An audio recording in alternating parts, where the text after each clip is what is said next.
This is the D Tycoon Show, and my name is Trudy Liang, and I host this show with Bill Morton. Bill, every other week we trade hosting duties. Today, and this is the D Tycoon Show. If you want to contact D Tycoon, you can contact her on Facebook or at 312-519-7922, or you could email Mayor Tycoon at mayortycoon@yahoo.com. We have today with us Jessica Gutierrez. She ran a very, very good campaign for alderman of the 30th ward. Yes. And she almost won. How many votes were you away? I didn't see the final count, but it's under 200. I mean, it was a pretty close race. Before the runoff, there was about 6 votes. Wow. Between the incumbent and I. 6 votes. Yeah. Oh my gosh. Yeah. So those do not count the mail-in vote ballots yet, right? The final, so the about 100, 150. I mean, those are with all the mail-in ballots. Everything. Yes, everything together. But 6 votes. That is a tight race. Yeah, I mean that was the first time. It was it was super close. It's Chicago. In elections, you never know. But I think what it really does, though, is it tells you that your votes really do count. Yes, absolutely. I think that we, just as someone just mentioned, in the Deb Mel, the Alderman Mel, and the Rosana Rodriguez Sanchez race, it came down to 13 votes. If we want to take it to a different state in Florida, Andrew Gillum, if you actually do the division, if 4 to 6 more people voted in each of the Florida precincts, he would have won. Mm-hmm. We had such a low voter turnout. If it were higher, it would be so much different. Yeah. More different. I think that tells us a lot, though. It tells us that, I don't see this race and my race in the 30th ward as a loss. No. We didn't win, but we didn't lose. Mm-hmm. I think we managed to do in a year and a couple months, right? We managed to organize and bring residents out to, and make the race exciting, mm-hmm. right? And I think that that's what we need to do in politics, where people are just really tired. You had a lot of organizations supporting you. What were those organizations, and how were you able to access them? So what was interesting is that in the 30th ward, there aren't many organizations, community organizations. I think that that's the job of the alderman. The job of the alderman, in my vision of what an alderman should be, is fundamentally a community organizer. And if you're fundamentally a community organizer, then you're going to push for organizations in your community to flourish, right? Did the alderman have the 30th ward Democratic Party? Well, he's also the committeeman, right. Which happens a lot in Chicago too. Mm-hmm. So your alderman most of the time is your committeeman as well, mm-hmm. Which means he's in charge of all of the polling places. He is basically the representative from the Democratic Party. In trying to increase voter turnout and in registering people to vote. Mm-hmm. Yet, just like many wards in Chicago, the 30th ward has less than 50% of its residents registered to vote. Mm. So I don't think he was even doing that job. So what about you and your community supporters? Were you all able to register a lot of voters? And do you think you brought out a lot of people to vote? We try to register people to vote. There's so many different aspects, right? I mean, there's the signature collection, and then you go into the campaign. And so while you're trying to register the people to vote, I think it kind of all gets mixed in. But that's definitely one of my goals for after the election, right? Mm-hmm. And so that's the point that we're in now. We have to continue. I mean, when losing and that's not the end, right? I mean, I had, nearly 50% of the ward voted against their alderman. And I think that we need to organize. And I think that it's really important in places like the 30th ward, where you're seeing a lot of families who have been displaced from Bucktown and Logan Square, mm-hmm. where they have lived, right, for generations, and they're moving into the 30th ward. We need to start creating places where there are resources, right? And how do you access those resources? And we need aldermen to listen. If the alderman's not going to listen, and if the alderman's not going to do his job, then it's up to the community to organize. Well, you did a good job in getting a lot of organizations behind you. So again, How is it that we got them? Yes. So, I'd like to call it a little bit of like the organization, like grapevine, right? So one, Centro Sin Fronteras, which is Emma Lozano, is a community activist both on the northwest and the southwest side, and she brought a troop of young, very active and motivated people who came out and knocked doors for us. How did you get her to support you? These are communities that we've been involved in immigration workshops and in organizing the immigrant community for decades. And so, you just call your friends. And you bring your friends on board with you. So Centro Sin Fronteras, and sometimes they're not associated directly with the organization, but they're part of them. So there was the Puerto Rican Cultural Center, the Puerto Rican Agenda.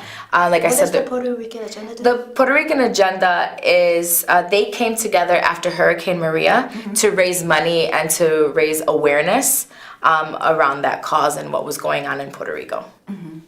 So we all came together. I mean, these are friends that I have built, right, and family but I think the beautiful part of it is that it started off like that. But then once we dispersed into the neighborhoods, it was residents, right, that were reaching out via social media and coming to help us knock these doors and to really create this change that we wanted to see, to visualize, right, and then also to pass down that vision to the 30th Ward, of a 30th Ward that's run by people power, right? And I think that's and you know what, we almost got there. I mean, can you imagine what's gonna happen in the next 4 years, right? Right.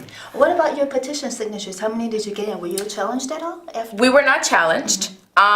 We collected nearly 5,000, almost as much as I think it was like 100 signature difference between the alderman and I. Okay. But I will say that I was the first candidate running against this alderman. He has been unopposed for 16 years, besides a couple Republican candidates who ran against him, which that wasn't going anywhere. But so this is the first time that a 15-year seated alderman has had to run a campaign.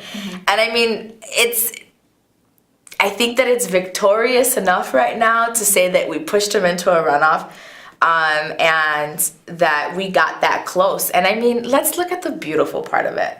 Look at the community that we were able to bring together. Right? How is that community continuing to help you with your agenda now?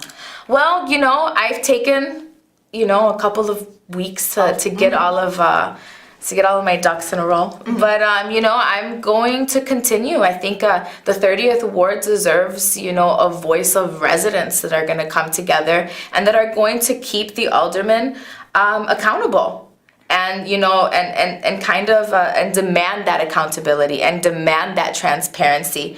I don't believe that our current alderman Reboiras is going to change. He's spent 16 years as a rubber stamp. I'm pretty sure he's going to be a rubber stamp for the next 4 years. So if you were alderman, how could you enforce? How could you bring about transparency?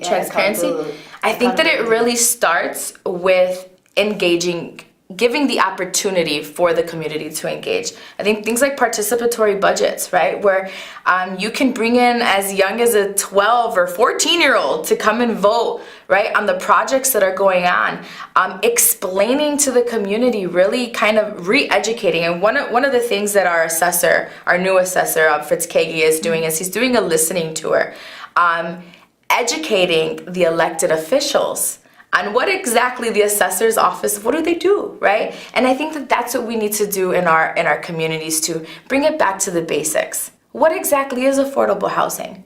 How does it affect us? How does it provide space for people to not become displaced, right? How do we provide that transparency? Well, how much money does every ward get every single year in menu money, right? These are things that the community should know, and where the money is going.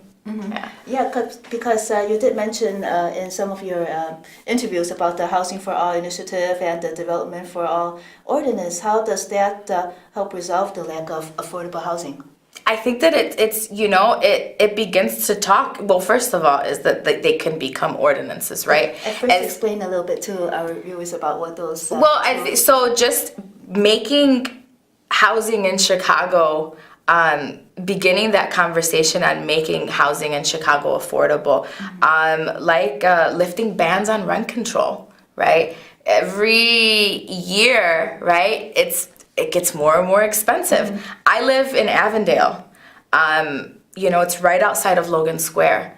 And I can see how difficult it is for people to make their rent. I've never seen, it wasn't until I went knocking on all the thousands of doors that we hit that I saw how many families were living in basement units, right? It's about dignity. Right? It's the cheapest, right? But if we could just raise the minimum wage, and in Chicago, I'm grateful for what our legislators and our new governor has done in Springfield. It's $15 an hour, but that's not going to be put into action until 2025. In Chicago, we can do that right now. Our city council has the power to change it to $15 an hour. Aldermen that will be serving now that will be in support of that? Do you think? I think that there would be a good amount of aldermen that would be in support of it. Definitely, yes. I don't know how many. I can't say who, but I think that it's something people are ready for. And I mean, when it goes back to housing and affordable housing, right? I mean, think about it. If that's another $900 more in someone's pocket a month, right? Maybe we could lift them up to the first floor of the apartment building, right? A family. I live in a basement unit. I do. I'm single. I live by myself. It's perfectly fine for me. How long have you lived in the 30th ward? So I've been registered in the 30th ward since 2010. I did leave to get my PhD. And I came back and I've been there for 2 years. But lines in Chicago are very arbitrary. I'm sure there was times where I was in the 31st ward. Right. Yeah, I think I live in the 30th ward, and somewhere close to where I live is one side is one ward and the other side is. Well, where our office is at, the one side of the street is the 31st ward. The next, and then a couple blocks west of there is the 36th ward. Wow. So these. I think the one thing is, it's another thing, right, about re-educating and rebuilding, is explaining how arbitrary these lines are in Chicago. What exactly how are these wards made? So you mentioned that you were out of town doing your PhD. So, Yes. But during that time, you were working with Catholic Charities as an immigrant rights advocate, right? And how does that work help you if in your politics and then in your current work, like for the next 4 years? Well, it taught me a lot. First of all, going down to the South, in Baton Rouge and New Orleans, which are academically what we call new Latino destinations. They've never been like Chicago, which is an epicenter, right, for immigration reform. They have elected officials that are leading on immigration reform. I mean, we have tens of thousands of people that have shown up to march, right? You don't really get to see that. So I think that it's what I did as a graduate student was, I grabbed all of the other Latino graduate students and our allies to go out there and organize these communities, right, which were some of the most vulnerable, right, and underrepresented groups that were living down there. I mean, What kind of groups? So most of them were Central American that were moving. They moved to southern Louisiana after Katrina. Because there was a necessity for, there was work there to rebuild, right? So they were it's interesting, right? Because I think that we see that narrative happen a lot of immigrants coming to rebuild and to build cities, right? So for all of those who go and visit New Orleans, really think about who played such a major role. And it was these new Latino groups that were far away from resources, right, and community organizations that were there to protect them, like we have here in Chicago. So it was really important to do that. And I learned that, wow, we're very lucky, we're blessed, right? Absolutely. In Chicago to have so much access, because there was little to none in the South at that time. You helped create a model for relief efforts, a national model. So could you tell us a little bit about that, and who else or what other organization is using that model? Is it, which one, for relief, for Katrina relief, I think it was? So when I was so I worked, besides doing immigration work, I did a lot of work against the Recovery School District. All right, so it was actually the Recovery School District is what turned New Orleans, basically got rid of the public school system, completely dismantled the public school system, and replaced it with charter schools. Why did they do that? Just for a little background, just very short. Well, I mean, there's a lot of business behind it. I mean, charter schools are both publicly and privately funded. I see. So they're able to receive, tax dollars towards, so the government can get involved and push money that way, but also private entities, right? I mean, companies like Coca-Cola can really play a huge role in the educational models that our students are following. But my problem is what does Coca-Cola or what does Walmart know about building education? It should be left to educators, right? I mean, teachers, community members, parents, they're the ones who should be building. They're the ones who know, the experts. I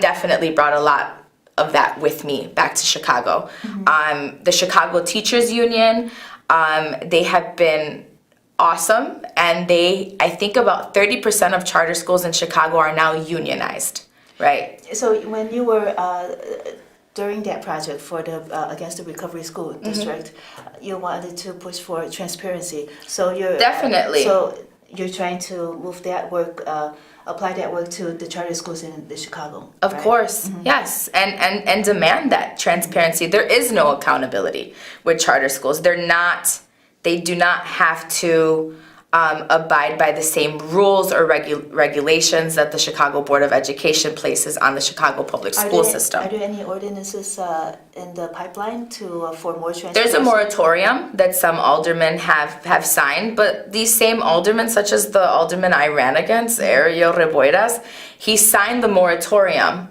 to stop the building and the funding of charter schools in Chicago, yet he received over $150,000 in campaign donations from them during the last runoff cycle.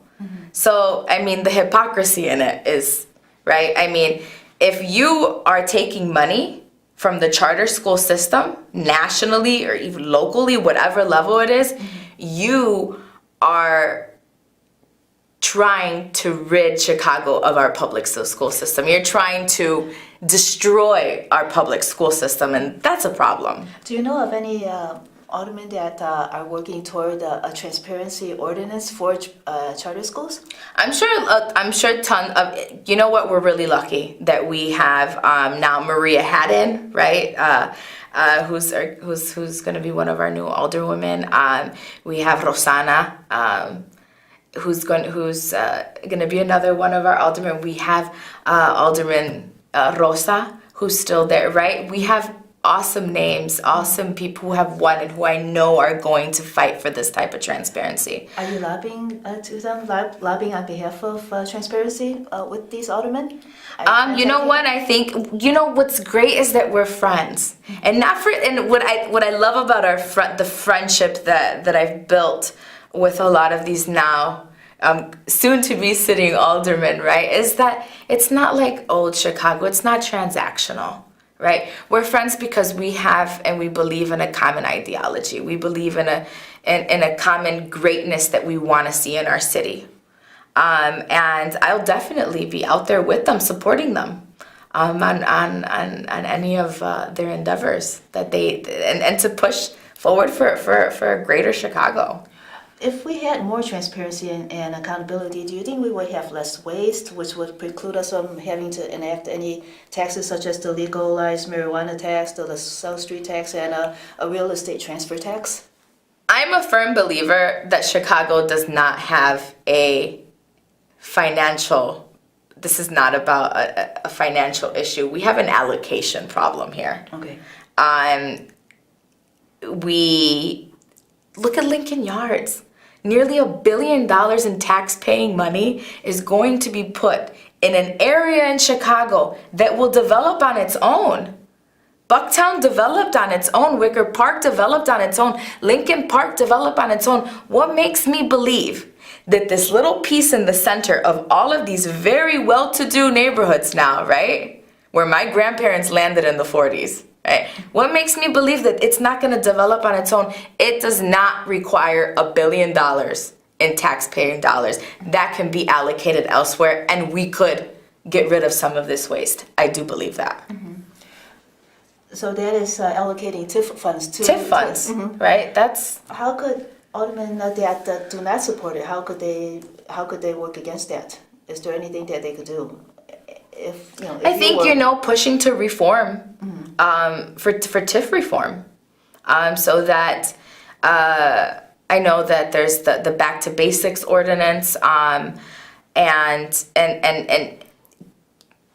for me, it's, if we really want to go back to the basics, right, we really need everyone in Chicago to understand, right, what a TIF is, right, and that it is their money, that it's their money, it is the people's money that is going to funding. In the 30th Ward alone, there is a parking garage that receives nearly $500,000, right, every year of tax-paying money. Yet there is zero transparency in where that money goes. Nearly $250,000 of that, half of that, goes to paying salaries to people who supposedly keep this garage running. I mean, if that's $500,000, and then we have the extreme end in Lincoln Yards that talks about that we're talking about nearly $1 billion. This is not a financial issue. This is an allocation issue. Right. Yeah. Well, we do not have much time left. I wanted to ask you about the consent decree. And is that enough to resolve relations between the community and the police? What else do we need? Right. No, we're gonna, if you want to fix the community, it needs to start with the people. It needs to start at the grassroots. It needs to start at the community. We need police accountability and community oversight. CPAC and GAPA are both groups of skilled, smart, intelligent Chicagoans that came together for a cause and to create proposals for police accountability and community oversight.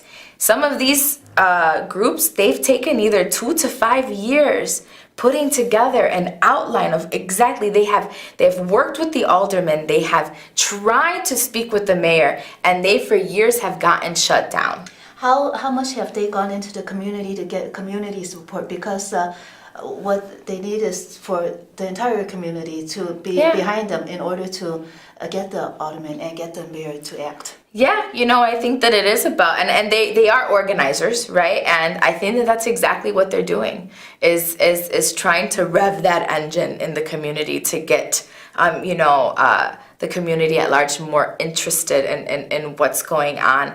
But you're not going to have, none of this is going to work. The consent decree is meaningless if you are not reaching out to the people who are affected by this broken relationship. I want the police to show up when I call 911. I want to have that trust. We need to return the trust, right, and the faith back to the police officers. And they also need to return that trust and faith back to us. We are the police we're the Chicago Police Department. The best weapon they have is the people. If they could get right, if we could just trust and believe in one another, we could be the ones that are fighting together. What must that happen for Chicago to have an elected representative school board? Well, I think we need to. It definitely needs to gain momentum, and we need to start talking about it more. I mean, I think it's gonna start a lot more locally. I mean, it's something that I want to continue talking about. I think once again, I have to bring it back to if we go in and organize our communities and bring our communities together and start talking about why it is important that parents and community members are making the decisions for who is on a school board, and not bureaucrats, rich bureaucrats that are appointed by the mayor downtown. How do we get more people to vote? Because if we get more people to vote, then we might get more people to... Community engagement. We need to get out there. We need to go and talk. Yeah, you know what? I saw it. I was with my cousin who's here with me now, Erica. We've spoken to the people. People have run down the street to come and speak to us when they saw what campaign we were part of. You know, using online, using our resources. I mean, imagine if we could just reach out to our community. We have engineers, we have teachers, we have construction, right? We have we have all of those resources. They're in our neighborhoods. We just need to go and knock the doors. We need to start the conversations. It's all there. Think about, we have the professors and the lawyers. If we can all come together as a Congress, right? And create the checks and the balances that we need downtown. Alderman Gutierrez actually told me before that he has war nights and nobody shows up. And that's, you know, if people want services, they have to speak up. It's old school ward night ways. You know, instead of having a ward night where you have to get past your secretary or, you know, write down your complaint, no, get out from behind your desk. I really hope that this has inspired the alderman to get out behind his desk, because I think this is the first time in 15 years that he's knocked the door. Well, thank you so much, Jessica. Thank you for having me. Oh, thank you. We're going to end with a little announcement for our Rogers Park Job Fair. And it's a monthly job fair. And for more information about the monthly job fair, please contact rogerspark.cc. Thank you so much for joining us today. Have a great night.